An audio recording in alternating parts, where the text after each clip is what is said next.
எடுத்ததற்கெல்லாம் அடுத்தவரை பற்றி தப்பாக பேசுவது, தப்பாக எண்ணுவது, பொய் பேசுவது, பொய்யை பரப்புவது போன்ற பொறுமையற்ற, நிதானமற்ற, ஒரு மூமிடத்திலே காணப்படாத ஒரு அநாகரிகமான பண்புகள் எப்போது நம்மிடத்திலே வந்துவிடக்கூடாது.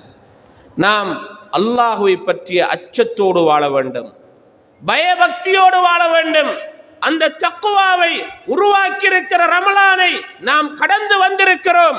அந்த தக்வாவோடு வாழ்ந்தால் அல்லாஹ்வுடைய அன்பும் நேசமும் எனக்கு கிடைக்கும்.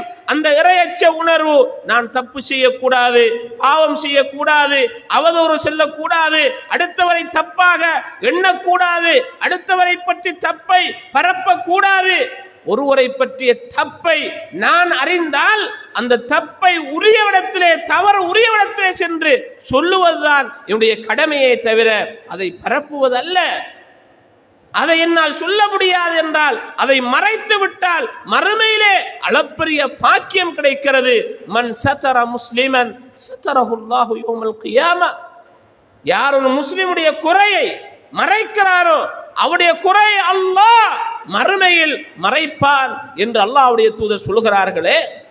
நாம் ஒரு நன்மை செய்ய போய் பெரும் பாவத்தை அள்ளி கட்டுகிற பண்புடையவர்களாக நாம் மாறிவிடக்கூடாது.